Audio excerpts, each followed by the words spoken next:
دو لفظوں میں اسلام کو ڈیفائن کیا ہے کہ کلو من الطیبات، پاکیزہ کھاؤ اور عمل بھی پاکیزہ کرو.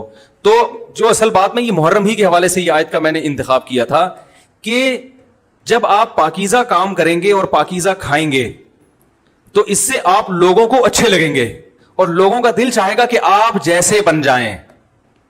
سمجھ میں آ رہی بات؟ ایک مثال دیتا ہوں. دیکھو کوئی بھنگی ہو جو بیچارہ ہر وقت گندگی میں رہتا ہو, اسے آپ سمجھائیں کہ یار اچھی زندگی گزارو, صاف ستھرے ہو جاؤ. آپ نے کسی دن اس کو نہلا دیا, بہترین کپڑے ڈیٹول سے نہلایا, سروس کروائی, کیونکہ ظاہر ہے وہ اتنے دنوں سے ایک کام کر رہا ہے تو وہ سروس کے بغیر دھلے گا نہیں. سروس کروائی آپ نے اس کی, خوب نہلا دھلا کے اس پہ اسپرے چھڑک دیا آپ نے, اور 3 دن تک کنٹینیو یہی کام کیا, تو آپ مجھے بتاؤ اس کو برا فیل ہوگا یا اچھا فیل ہوگا؟ کہے گا یار بڑا مزہ آیا. اس کے دل میں اپنے کام سے نفرت پیدا ہونا شروع ہو جائے گی. تو اچھی چیز میں, اچھی طہارت میں, پاکی میں اللہ نے اٹریکشن رکھی ہے. جیسے صاف ستھرا آدمی اچھا لگتا ہے, گندا اچھا لگتا ہے؟ صاف ستھرا اچھا لگتا ہے. تو صاف ستھرے اعمال والا بھی انسان کو اچھا لگتا ہے. تو اللہ تعالیٰ نے اسلام کو جو ڈیفائن کیا 2 لفظوں میں, اچھا کھاؤ اور عمل اچھا کرو. کیا مطلب؟ ایسا کام کرو کہ غیر مسلم تمہاری طرف مائل ہو کہ یار یہ بڑے اچھے ہیں. تو کوئی ایسی رسم اسلام میں جس کو دیکھ کر وحشت ہوتی ہو, اس کا مطلب ہے وہ اسلام, بولو بھائی, نہیں ہے.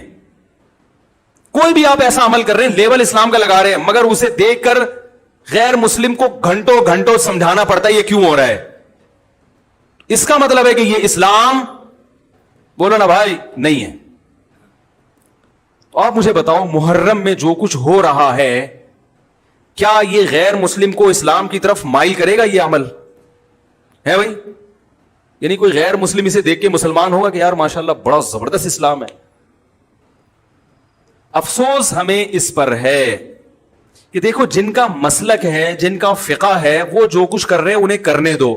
اپنے بارے میں یہ فیصلہ کرو کہ ہم سنی ہیں یا شیعہ ہیں. فرقے شروع سے چلے آ رہے ہیں نا, شیعہ اور سنی, ختم کرنا تو ممکن نہیں ہے. تو حضرت عیسیٰ علیہ السلام جب نازل ہوں گے تو تلوار کی زور سے تمام فرقوں کو ختم کر دیں گے.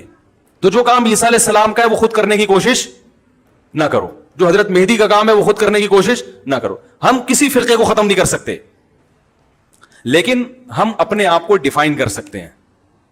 ہم یہ بتا سکتے ہیں کہ ہماری رائے میں صحیح کیا ہے. تو میرے بھائی, نبی صلی اللہ علیہ وسلم نے فرمایا 73 فرقوں میں سے ایک جنتی ہے, تو یا تو ادھر چلے جاؤ یا, بولتے کیوں نہیں, ابھی نہیں بول رہے تو پھر عمل کیسے کرو گے, یا تو پورے ادھر چلے جاؤ یا پورے ادھر آ جاؤ. مجھے خدا کی قسم اس پر کوئی اشکال نہیں ہوتا کہ شیعہ لوگ ماتم کیوں کر رہے ہیں, شیعہ لوگ یہ سب کچھ کیوں کر رہے ہیں, وہ جو ہے وہ مرثی کیوں پڑھ رہے ہیں. مجھے اس پر اشکال نہیں ہوتا. ان کے دلائل ہوں گے ان کے پاس, ان کے علماء ان کو بتاتے ہیں. وہ کب کہتے ہیں کہ ہم سنی ہیں, وہ کب کہتے ہیں کہ ہم صحابہ کو حجت سمجھتے ہیں؟ ایک چیز کا انہوں نے دعویٰ ہی نہیں کیا, تو ہم ان پر وہ کیوں تھوپے ان کے سر پہ. لیکن میں آپ کی بات کر رہا ہوں, میں ان لوگوں کی بات کر رہا ہوں جو اپنے آپ کو سنی کہتے ہیں. تو بھائی پھر سنی ہو تو جو اہل سنت والجماعت کے جو چاروں مکاتب فکر ہیں, حنفی, مالکی, شافعی, حنبلی, اہل سنت کے ہیں نا, ان کی کتابوں میں کہیں بھی اس طرح کی کوئی چیز, بولو بھائی, نہیں ہے. ماتم کرنا اہل سنت کے ہاں جائز نہیں ہے. نبی صلی اللہ علیہ وسلم نے میت پر چیخو پکار کرنے کو حرام قرار دیا ہے. نوحہ کو جو میت پہ رونا پیٹنا ہوتا ہے, گریبان چاک کرنا, اس عمل پر آپ صلی اللہ علیہ وسلم نے لعنت فرمائی ہے. صحیح بخاری صحیح مسلم کی حدیثیں ہیں. حضرت جعفر طیار رضی اللہ تعالی عنہ نبی کے سگے چچا زاد بھائی میدان جنگ میں شہید ہوئے. 4 بیویاں بیوہ ہوئی ہیں, چھوٹے چھوٹے بچے یتیم ہو گئے. آپ نے ان کی بیویوں کو زور سے رونے کی اجازت نہیں دی. اتنا غضبناک ہوئے, جب وہ باز نہیں آئے آپ نے فرمایا ان کے منہ پہ خاک پھینک دو. حالانکہ بیوہ ہوئی ہیں, قابل ترس ہیں, لیکن چیخ کے رونے کی اجازت, حالانکہ وہ تو اہل بیت میں سے تھے. حضرت جعفر طیار ظلمن شہید ہوئے تھے.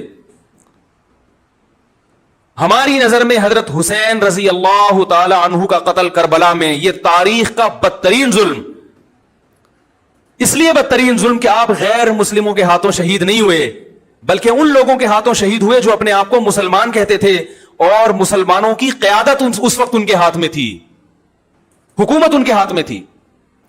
لیکن اس ظلم پہ اہل سنت والجماعت کے ہاں جو سنی ہیں ان کے چاروں مکاتب فکر کے ہاں نہ رونے پیٹنے کی اجازت, نہ نوحہ کرنے کی اجازت, اور نہ میرے بھائی ماتم کرنے کی اجازت. میرے بھائی آپ لوگ اللہ کا واسطہ محرم میں مرثیے نہ لگائیں. ہر گاڑی میں کوئی نوحہ چل رہا ہے, کوئی شیعہ ہے تو ٹھیک ہے وہ کرے, سنیوں پہ یہ کام زیب نہیں دیتا, کیونکہ یہ منافقت ہے. پتہ ہی نہیں چل رہا آپ ادھر ہو یا آپ ادھر ہو, آپ کا مسلک کہیں نہیں پتا چل رہا. ہمیں ایک مسلک کو فالو کرو. ہمارے ہاں محرم منحوس مہینہ نہیں ہے, ہمارے ہاں محترم مہینہ ہے, مبارک مہینہ ہے. امہات المومنین میں سے بعض کی اس مہینے میں شادی ہوئی ہے. ہم شہادت کو نحوست نہیں سمجھتے. 10 محرم پہلے سے مبارک تھا, حضرت حسین کی شہادت کی وجہ سے اور مبارک بن گیا, منحوس نہیں بنا. شہادت مبارک عمل ہے, منحوس نہیں ہے. ہم اس مہینے میں کالے کپڑے نہیں پہنیں گے, ہم اس مہینے میں خوشیاں منانے کو جائز سمجھتے ہیں. لوگ کہتے ہیں ان کو حسین سے محبت نہیں ہے. محبت کا جو طریقہ حسین نے بتایا اس طریقے پہ عمل کرنا حسین سے محبت ہے. جو طریقہ حسین سے ثابت نہیں ہے اس طریقے پہ محرم کو منانا یہ محبت کا طریقہ ہماری رائے میں نہیں ہے. سمجھ میں آ رہی ہے بات کہ نہیں آ رہی ہے؟ اور ایک میں وضاحت کر کے بیان کو ختم کروں. بھائی یہ کوشش کریں گے نا اس کی, محرم نہ منحوس مہینہ ہے, نہ اس میں بلائیں نازل ہوتی ہیں, اس میں خوشیاں منانا بھی جائز ہے, اس میں نکاح کرنا شادی کرنا بھی درست ہے. یہ جو مشہور ہے محرم کی شادی ناکام ہوتی ہے 100% غلط ہے. جو شیعہ حضرات ہیں وہ بچیں اس سے.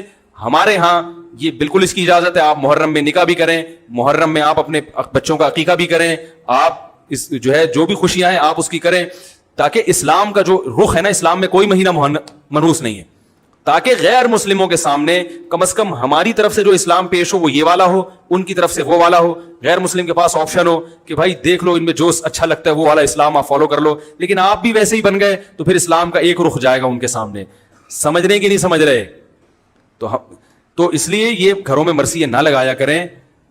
میتوں پہ نوحہ کرنا, غم منانا ہماری شریعت میں پسندیدہ. 3 دن تک تعزیت ہے بس, اس کے بعد نہیں. اور عورت کے لیے شوہر کے مرنے پر 4 مہینے 10 دن عدت.